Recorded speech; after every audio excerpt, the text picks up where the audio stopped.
상사가 지금 무슨 고민이 있는지, 팀장님 지금 어떤 일을 하고 계세요? 어떤 고민이 있으세요? 제가 좀 더 도와드릴 게 없을까요? 이런 질문들을 중간중간 해주는 거예요.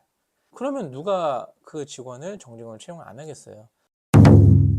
오직 커리어의 커리어 코치 제이슨입니다. 지금 취업을 준비하고 있는 후배가 질문을 몇 개 정리해서 저한테 줬어요. 지금 취업을 준비하고 있는데 취준생들이 지금 이런 내용들을 궁금해하고 있는데 답변을 좀 해주면 좋겠다 라고 하는 내용을 좀 정리를 해줬거든요. 제가 하나씩 답변을 드려보도록 할게요. 총 7가지 질문을 줬거든요. 취업 프로그램에 참여하고 있는데 참여했던 그 취준생들이 같이 이야기 나눴던 내용을 정리해서 저한테 보내준 거예요. 첫 번째 질문입니다. 요즘에 채용 공고가 뜨지 않아서 좀 불안한 마음이 많이 있다. 근데 이 시기를 어떻게 보내야 되느냐라는 질문입니다. 이 시기에는 저는 3가지를 해야 된다고 생각이 들거든요. 첫 번째는 마인드 컨트롤이고, 두 번째는 경험할 수 있는 일을 해보는 거, 세 번째는 목표해서 달성할 수 있는 것을 해보는 겁니다. 첫 번째 마인드 컨트롤은 뭐냐면 지금 시기에는 내가 취업이 될 수 있는 것도 아니고 뭐 인턴십도 하기 사실 어려운 시기일 수 있는데 무엇인가를 할 수 없는 시기이다 보니 내 스스로를 어떻게 받아들이느냐가 중요한데, 상황적으로 내가 취업이 안 되고 일할 수 없는 환경이다 보니 그것을 긍정적으로 해석하는 그런 마인드 컨트롤이 필요하거든요. 그러려면 긍정적인 사람도 만나고 책도 많이 보고 하면서 집에만 있지 마시고 스스로에 대한 긍정적 관점을 갖는 것이 필요한 거죠. 두 번째는 할 수 있는 일을 한다는 건데, 그게 뭐 아르바이트가 될 수도 있고 뭐 인턴십이 될 수도 있고 계약직이 될 수도 있고 지인의 일을 도와주는 걸 수도 있고, 어떠한 일이든 가리지 않고 이 상황에서 내가 직무와 관련된 경험을 할 수 있는 것들을 찾아서 했다라는 스토리를 만들어 가야 되잖아요. 그래서 할 수 있는 일들을 계속 찾아보는 겁니다. 내가 하고자 하는 일과 연결될 수 있는 그 어떤 일이라도 상관없으니까 취업 공고가 뜨지 않아서 나는 이런 일들을 계속 하려고 시도했다라는 스토리를 만들어 가려면 어떤 일이든지 가리지 않고 해야 된다는 거죠. 그 일이 가급적이면 직무와 연결될 수 있는 일이면 가장 베스트한 거고요. 세 번째는 내가 목표를 작게라도 세우는 거예요. 그게 건강이 될 수도 있고 뭐 공부가 될 수도 있고 어떤 것이든 달성할 수 있는 숫자적 목표를 세우고 그것을 조금씩 꾸준하게 하는 겁니다. 그 기간이 언제가 될지 모르겠지만 한 달이든 3개월이든 뭐 6개월이든 기간의 목표를 세워보고 꾸준하게 뭔가를 해서 이 시기에 공백기에 무엇을 했느냐라고 물어보면은 목표를 이렇게 세워서 이거를 달성해 나갔습니다 라고 할 수 있는 무엇인가를 세워보는 거예요. 그게 사람을 만나는 걸 수도 있고 뭐 예를 들어 현직자를 만나는 거, 아니면 자소서를 내가 몇 개를 써본다든지 운동을 한다든지 뭐 몇 가지의 질문을 정리해서 그거를 사람들한테 물어보는 형태로 접근한다든지, 그 어떤 것이든 상관없으니까 누군가가 들었을 때 이 사람이 목표 의식이 있고 목표를 달성하기 위해서 노력을 하고 꾸준하게 뭔가를 할 수 있는 사람이구나 라는 메시지를 줄 수 있다고 하면 어떤 것이든 괜찮습니다. 한번 목표를 세워보고 도전해 보시기 바라겠습니다. 공백기에 아무것도 하지 않고 집에만 누워있고 유튜브 보고 시간만 보내는 사람이 되지 않아야 하니까요. 무엇인가를 해보는데 이 3가지 관점에서 한번 시도해 보시기 바랍니다. 두 번째는 왜 서류에서 계속 떨어질까라는 질문입니다. 이 부분은 참 답변이 어려운 것 같아요. 어떤 회사에 어떤 직무를 준비했고 이 사람의 커리어와 경력과 이력을 보고 얘기를 해줘야 되는데, 서류가 떨어진다는 것은 좀 냉정하게 얘기하면, 첫 번째, 내가 지원한 회사가 현재 나의 레벨과 맞는 회사인가를 점검하는 게 필요한데, 내가 지금 너무 눈이 높다고 하면은 지원하고 있는 그 허들이 높은 거예요. 허들 자체를 넘어갈 수 없는 그 선상에 내가 있는데 이걸 계속 넘어가려고 시도하는 자체가 어찌 보면 시간 낭비일 수 있거든요. 좀 허들을 한 단계 낮춰서 서류라도 합격할 수 있는 곳을 계속 지원하면서 성공 경험을 쌓는 것이 중요한데, 나는 지금 이 정도 수준에 있는데 내가 지원하는 회사가 이 정도 높아. 이 갭을 지금 인식하고 있지 못하는 겁니다. 이거를 인식하는 게 첫 번째 단계인 거죠. 그게 뭐 학교 레벨일 수도 있고, 또 아니면 내가 전혀 경험해 보지 않았던 새로운 곳을 시도하고 있는 걸 수도 있고, 이 갭이 분명히 있거든요. 학교 레벨이 안 맞거나 아니면 경험 경력이 부족한데 계속 지원하고 있거나, 이 부분을 먼저 진단을 하고 그 다음에 이력서를 어떻게 쓸 것인가, 스킬에 대한 부분은 그 다음인데 이 앞단에 대한 부분이 정리되지 않은 상태에서 나는 이력서만 잘 쓰고 있다 라고 하면은 아무리 잘 써도 넘지 못하는 허들과 기준이 있는데 그 허들과 기준을 보지 못하고 계속 지원하고 있지 않는지를 점검해 볼 필요가 있다는 거죠. 이 부분이 조금 냉정하게 들릴 수 있겠지만 이 갭을 내가 인식하는 것이 필요합니다. 세 번째는 회사에 계약직이 많아지는 이유가 궁금하다라는 내용이거든요. 경기가 어려워질수록 회사는 정직원으로 채용하거나 정직원으로 전환하는 비율이 줄어들게 되거든요. 왜냐하면 회사가 앞으로 성장할지 안 성장할지 앞으로 회사가 어떻게 될지 모르는 상황에서 정직원으로 뽑는다는 자체가 리스크가 있고 계약직으로 일단 뽑아서 공백을 메꾸지만 회사의 상황에 따라서 정직원 시킬지 말지를 결정하겠다라는 그런 관점이거든요. 그래서 계약직으로 입사를 해서 정직원이 되려고 하면 회사가 성장하고 잘 돼야 되는데 회사의 상황이 지금 어렵다고 하면은 계약직으로 근무하는 동안 정직원으로 전환될 확률이 낮아지겠죠. 이런 관점으로 보는 것이 필요해요. 계약직으로 채용을 해야 회사는 조금 더 유연하게 상황에 대처할 수가 있기 때문에 계약직으로 채용할 수밖에 없고 일단 계약직으로 채용하고 상황을 보고 정직원으로 채용하겠다. 그리고 그 직원이 정말 우수하거나 기존의 직원이 또 퇴직할 경우에는 또 내가 정직원으로 전환될 수 있는 기회가 올 수도 있는 거잖아요. 회사마다 상황이 다르겠지만 전체적으로 지금 경기가 어렵고 채용을 할 수 없는 상황이다 보니 회사는 채용을 안 하려고 하는 거고 그래도 기존에 가지고 있던 TO가 있다 보니 그 TO를 채워주는 메시지를 기존 직원들한테도 줘야 되잖아요. 그러려면은 계약직으로라도 채용을 해서 일단 공백을 메꾸고 회사의 상황을 좀 더 지켜보고 결정하겠다라는 태도가 있기 때문에 바로 계약직으로 지금 채용을 하고 있다고 보면 됩니다. 이제 그 이면에 또 다른 면이 있다고 하면은 정직원을 채용하기보다는 계약직으로 검증하고 채용을 하겠다라는 관점도 있지만 지금 현재 경기 흐름상으로 봤을 때는 계약직으로 채용하는 이유는 회사의 어려운 상황이 앞으로 예측이 안 되기 때문에 계약직으로 채용한다라고 보시면 되겠습니다. 이럴 경우에 대처할 수 있는 방안은 계약직으로라도 입사를 하는 거죠. 정직원으로 TO가 안 나기 때문에 계약직으로 입사를 해서 다음을 노리거나 아니면 계약직으로 근무하던 중에 다른 회사로 또 이직을 준비하거나 이렇게 해야지 계약직이라고 해서 지원을 안 하기보다는 내가 그래도 경력을 쌓고 첫 번째 말씀드렸던 경험을 해보고 있는 것이 중요한 거죠. 계약직으로라도 입사할 수 있다고 하면은 입사를 시도해보는 것이 좋지 않을까라고 생각이 듭니다. 네 번째는 면접에 나오는 단골 질문을 알려달라라고 얘기를 했습니다. 이 부분은 인터넷 찾아보면 많이 나오지 않나요? 단골 질문? 회사를 지원한 이유. 그런데 진짜 지원한 이유가 뭐냐? 이런 질문들을 많이 하잖아요. 형식적인 답변 말고 진짜 내가 이 회사에 지원한 이유가 무엇이냐? 이 스토리를 설명해 달라는 내용이거든요. 회사의 장점 말고 너의 인생에서 왜 이 회사를 지원했는지를 좀 얘기를 좀 들려달라. 형식적으로 얘기하지 말라라는 내용이거든요. 진짜 우리 회사를 지원한 이유 알려달라. 이 내용이 단골 질문 중에 하나죠.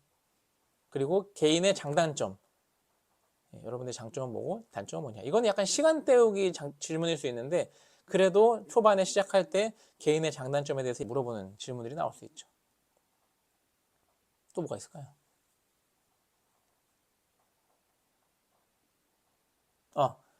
성공 실패 경험.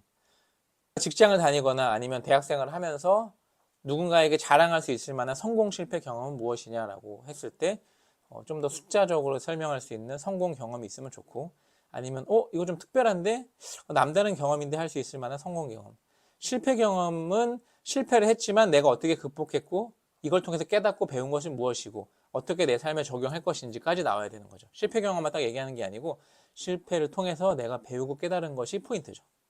또 단골 질문이 있다고 하면은 이 회사에서 내가 기대하는 점, 내가 이 회사에서 꿈꾸고 있는 모습, 미래의 모습은 어떤 것인지를 또 질문을 많이 하겠죠. 이 질문도 조금 더 구체적으로 얘기가 나와야 되거든요. 가급적이면 구체적으로 나와야 되는 거예요. 그래서 현직자 미팅이 필요한 거고 현직자 미팅을 통해서 회사의 상황을 좀 더 구체적으로 알면은 미래에 대한 나의 모습을 구체적으로 설명할 수가 있거든요. 그런데 보통 어떤 영역의 전문가가 돼서 뭐 성장하고 싶습니다. 어떤 영역의 팀장이 되고 싶습니다. 이런 단순한 답변으로는 입사 포부 그리고 미래의 나의 모습을 설명하기는 좀 부족하다라고 볼 수 있겠습니다. 그래서 현직자의 만남이 중요한 거죠. 그리고 이런 질문도 많이 나오죠. 앞으로 입사하게 되면 어떤 일을 할 거라고 생각하세요? 이게 바로 직무의 이해도를 파악하는 질문이거든요. 그런 부분도 질문을 받을 수 있죠. 또 하나 있다면 우리 회사에 대해서 찾아버렸을 텐데 잘 맞는 점과 또 잘 맞지 않는 점은 어떤 점이라고 생각하시나요? 라는 질문도 단골 질문으로 나올 수가 있죠. 그리고 또 마지막으로 그 질문이 있네요. 우리 회사에 대해서 알고 있는 것 중에 혹은 방문한 매장이나 현장에 갔을 때 개선해야 될 점이 있다면 어떤 점이 있을까요? 이 질문 많이 나오거든요. 현장감이 얼마나 있고 얼마나 관심이 있느냐를 테스트하는 질문인데 현장에 간 것이 일단 첫 번째가 나와야 되고 두 번째 거기서 개선하는 점이 부정적인 내용들만 얘기하는 것이 아니고 좀 더 획기적이고 경영자나 리더들이 들었을 때 이거 아이디어 괜찮은데 라고 할 만한 내용들을 대안까지 명확하게 얘기해 줄 수 있다고 하면은 그런 부분에서 플러스가 받을 수가 있겠죠. 다섯 번째 질문은 채용 전환형 인턴을 할 때 정직원으로 정식 입사를 하려면 어떤 거에 포인트를 두고 내가 근무를 해야 되느냐라는 질문을 해주셨습니다. 첫 번째는 1개월 혹은 3개월까지 진짜 죽었다라고 생각하고 일을 하셔야 돼요. 제가 최근에도 H기업의 인턴십을 운영하고 있는 그 실무 담당자랑 만나서 얘기를 했거든요. 근데 이런 얘기를 하는 거예요. 인턴이고 정직원 전환으로 채용을 하려고 뽑았는데 이 직원들이 5시가 되기 3분 전에 미리 짐을 싸고 5시가 딱 되면 찾아와서 퇴근하겠습니다라고 얘기를 한다는 거예요.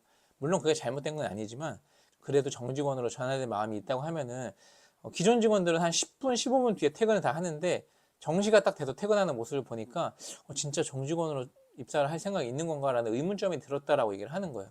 그래서 그런 얘기를 하는 게 맞을지 아닐지를 고민이 된다라고 얘기를 하길래 그때 같이 있었던 저와 비슷한 인사 업무를 했던 사람들은 그런 건 얘기해 줘야 된다라고 얘기를 했었거든요. 그런 거를 잘 모르고 있다라고 생각을 하고 있더라고요. 실제로 모르기도 하고. 그래서 내가 정말 정직원으로 입사한다고 하면은 정직원이 되고 나서 정시에 퇴근하는 것도 가능하지만 인턴하고 끝낼 것이 아니라고 하면은 조금 더 한 5분, 10분 정도 상사들이나 기존 직원들이 일하고 있을 때 그 분위기에 맞춰주는 것이 좀 필요하지 않을까요? 그게 첫 번째인 것 같아요. 이게 시간이 포인트가 아니고 태도가 포인트인 거죠. 아직 조직 문화가 좀 그런 부분들이 있어요. 그런 부분들을 좀 고려해서 그런 태도를 조금 더 의도적으로 보여주는 게 좀 필요하지 않을까요? 좀 맞춰주십시오. 예. 그래야 여러분들도 잘 될 수가 있어요. 그 다음에 시키는 일만 잘하는 게 아니고 시키는 일보다 한 단계 더 나아가는 거. 이게 되게 어려운 걸 수 있지만 되게 간단하거든요. A라는 프로젝트를 지금 우리가 해야 되는데 시장 조사를 여기서부터 A부터 B까지 해와 라고 얘기를 했어요. 근데 진짜 A부터 B까지만 딱 하는 사람이 있어요. 근데 여기서 어떤 포인트가 있냐면 A부터 B까지 하고 제가 C까지 했습니다 라고 얘기하는 방법이 있고 A부터 B까지를 먼저 빠르게 해요. 그리고 보고를 중간 보고를 하죠. 그리고 A부터 B까지 했습니다. 혹시 제가 더 추가로 해야 되는 게 있을까요? 이런 질문들을 중간중간 해주는 거예요. 이런 소통을 많이 해주고 상사가 지금 무슨 고민이 있는지 팀장님 지금 어떤 일을 하고 계세요? 어떤 고민이 있으세요? 제가 좀 더 도와드릴 게 없을까요? 라는 그런 소통을 하는 게 필요해요. 그러면 누가 그 직원을 정직원을 채용을 안 하겠어요? 일을 더 하려고 하는 태도, 일을 더 하려고 하는 관점, 상사의 마음을 이해하고 내가 가지고 있는 짐을 덜어주려고 하는 인턴 직원, 정말 훌륭한 직원 아닐까요? 이런 마인드와 생각을 갖고 상사와 소통해야 되는 거죠. 이걸 왜 안 하시나요? 이런 관점을 가지고 일을 하셔야 되는 겁니다. 그걸 바로 회사에서는 주도적이라고 얘기를 하는데 시키는 일만 잘하는 것이 물론 잘하는 거고 훌륭한 일이지만 그것보다 더 생각한다고 하면은 정직원으로 채용을 안 할 이유가 없지 않을까라고 생각을 합니다. 세 번째는 뭐냐면 소통을 잘하는 거예요. 내가 욕심을 부려서 뭔가를 목표를 달성하겠다 하는 내 일을 잘하겠다라고 하는 그런 달성 욕구의 측면이 아니고 우리 팀이 우리 조직이 잘 되려면 어떤 것을 하면 좋을지에 대한 것을 중간중간에 계속 티타임을 하면서 소통을 해나가는 거죠. 그리고 다른 회사 어떻게 하고 있는지 잘하는 점도 알려주고 이런 상사가 시간을 쓰고 있지 못하는 부분, 상사가 바빠서 생각하지 못하는 관점들을 중간중간 여쭤보고 전달해주는 정도. 제안해주고 하게 해주세요. 우리 해야 됩니다라고 얘기하는 게 아니고 다른 데는 이런 거 하고 있더라고요. 한번 봐보세요. 우리가 이런 것들도 하면 좋을 것 같아요. 라는 정도 살짝 가볍게 던져줘야 되지. 이걸 막 제가 해볼게요. 너무 이렇게 주도적으로 가는 것도 좀 오히려 안 좋은 이미지를 보여줄 수 있다 보니 적당하게 정보를 던져주고 치고 빠지는 그런 눈치를 보면서 적절하게 제안해주는 주도성을 보여주는 것도 필요하겠습니다. 이 정도 세 가지만 잘하면 충분히 전환으로 가능하지 않을까요? 그런데 중요한 건 회사가 지금 인턴십으로 전환한다고 하지만 실제 TO가 없거나 사람을 채우기 위해 인턴십을 운영하고 있는 경우에는 아무리 열심히 해도 전환이 어렵겠죠. 그런 경우에는 기존 직원들이 퇴직하거나 공석이 생기기를 기대하는 방법밖에 없습니다. 열심히 해도 그 자리가 안 날 수가 있어요. 그런 상황들은 여러분들이 파악하기 좀 어려우시겠죠? 여섯 번째 질문은 사람인이나 잡코리아 같은 그런 채용 포털 사이트에 내가 지원을 이력서를 제출했는데 연락이 안 오는 경우는 어떻게 된 거냐? 두 가지 이유가 있어요. 첫 번째는 지원한 회사의 인사 담당자가 너무 바빠서 피드백을 못하고 있는 경우. 언젠간 연락이 오겠지만 그 시점은 여러분들의 기준이 아니고 그 회사 기준에서 급하지 않다 보니 피드백을 안 하고 있는 거거든요. 일단 서류를 모으겠다. 일단 서류가 지금 3개밖에 안 들어온 거예요. 그럼 최대한 10개에서 20개까지 모여야 합격, 불합격을 피드백 해줄 텐데 그때까지는 좀 시간이 있잖아요. 그리고 채용 공고 마감을 하더라도 좀 더 연장을 하거나 다른 데에 좀 기간을 연장해서 공고를 한 경우가 있을 수가 있으니까 최대한 모아서 검토를 하려고 한다. 그게 첫 번째. 두 번째는 내가 분명히 상사에게 보고를 해서 검토를 요청했는데 상사가 너무 바빠서 피드백을 못 받는 경우에는 발표를 안 할 수 있는 거죠. 근데 발표 기간을 정해놨는데도 발표를 안 하고 있다 하면은 그 회사는 문제가 있겠지만 발표 기간이 정해져 있지 않은 상시 채용, 수시 채용인 것 같은 경우에는 여러분들이 조금 더 많이 기다리셔야 돼요. 그 회사가 타이밍을 보는 걸 수 있고 일단 이력서를 확보하는 측면에서 채용 공고를 열어놨을 수가 있거든요. 그래서 당장 급하지 않고 아니면 적합한 사람이 아직 안 모였다고 하면은 다른 경쟁자와 함께 이력서를 검토를 받고 컨펌을 받아야 되기 때문에 일단은 킵해두고 있는 거죠. 그렇기 때문에 피드백이 없는 거예요. 근데 거기에 대놓고 막 언제 답변 주시나요? 언제 확인할 수 있나요? 이렇게 물어보면은 약간 부정적으로 바라볼 수가 있어요. 그냥 기다리고 계시면 됩니다. 언젠간 여러분들이 필요하면 피드백을 할 거기 때문에 독촉하지 마시고 연락도 하지 마세요. 그냥 기다리고 계세요. 그게 여러분들을 위한 길입니다. 연락이 오면 그때 반응을 하셔야 되지 언제 연락 올지 되게 답답하시잖아요. 답답한 마음 너무 잘 알지만 인사 담당자가 너무 바쁘거든요. 지금 그거 말고 할 일이 너무 많아요. 그렇기 때문에 독촉하지 마시고 그냥 기다리고 계셔요. 경력으로 채용 지원할 때도 이 프로세스를 밟는데 연락이 되게 안 오거든요. 제가 그런 사람 수없이 만났어요. 이 회사 인사팀 왜 이래? 왜 연락을 안 해? 라고 저한테 계속 물어보는데 인사 담당자가 너무 바빠요. 그런 거 연락 오는 자체도 짜증날 수 있기 때문에 그냥 기다리고 계시면 됩니다. 그분이 생각하는 시점, 회사가 정말 급할 때, 회사가 이때다 싶을 때 연락이 올 거니까 그냥 기다리고 계셔야 됩니다. 7번째 질문입니다. 대기업 그리고 중견기업에서 떨어지면 왜 문자가 안 오냐라는 얘기를 하는데 이건 시스템의 문제일 수 있죠. 근데 대부분 불합격입니다라고 문자를 보내지 않고 시스템에 공고가 되었으니 확인하시기 바랍니다라는 문자를 보통 보내요. 왜냐면은 합격 불합격 문자를 보냈을 때 실수하는 경우가 가끔씩 생기거든요. 불합격자한테 합격이 간다거나 합격자한테 불합격이 가다 보니까 회사는 보통 채용 공고 사이트에 저희가 게시를 했으니 확인하시기 바랍니다. 이건 좀 안전하잖아요. 잘못 가도 문제가 되지 않잖아요. 그렇기 때문에 보통 공고를 확인하십시오라고 하는 형태로 접근하는 거 하나. 두 번째는 정말 바쁘고 급하다 보면 이 문자 안내를 포기해버리는 경우가 생기거든요. 그런 경우에는 발표 시점에 맞춰서 회사 채용 공고 페이지에다가 보통 게시하는 경우들이 많이 있다 보니 내가 직접 챙겨서 확인하셔야 돼요. 근데 막 회사 서비스가 없더니 뭐 이런 것도 안내를 안 한다라고 생각하는 거는 그거는 지원자의 입장이고 물론 그 서비스를 해주는 게 가장 채용팀에서 잘하는 회사죠. 근데 그렇게까지 하는 회사가 많지 또 않을 수가 있으니까요. 채용 발표 시점이 되면은 그때 딱 돼서 내가 알아서 찾아보는 형태로 한다고 생각하고 마음 먹으면 좀 더 마음이 편안하지 않을까요? 너무 기다리지 마시고 서비스 막 평가하고 이러지 마시고 너무 많은 고객과 그 지원자를 응대하다 보니까 그런 부분에서 좀 회사가 부족할 수 있어요. 예. 그런 부분들 이제 물론 제가 이제 채용하거나 인사팀장 할 때는 그런 거 꼬박꼬박 잘 챙겼지만 그렇게 하지 못하고 너무 바빠서 못 챙기는 회사들이 너무 많으니까 여러분들 좀 이해해 주시고 그렇게 못할 수도 있습니다. 중견기업, 대기업이라도 못할 수 있으니까 좀 기다려 보시고 아니면 내가 찾아가야 돼요. 찾아가서 계속 확인하셔야 돼요. 개개인이 체크해야 되지 회사가 개개인들 한 명 한 명의 니즈에 맞춰가지고 채워줄 수 있는 게 너무 어려워요. 그 회사가 지금 채용 공고하는 게 한두 직무겠어요. 수많은 지금 직무를 채용 관리하다 보니까 프로세스 관리를 잘 못하고 있을 거예요. 그렇기 때문에 여러분들이 그 회사에 찾아가서 내 채용 공고 발표는 내 스스로 챙기는 것이 마음이 편하지 않을까라고 생각이 듭니다.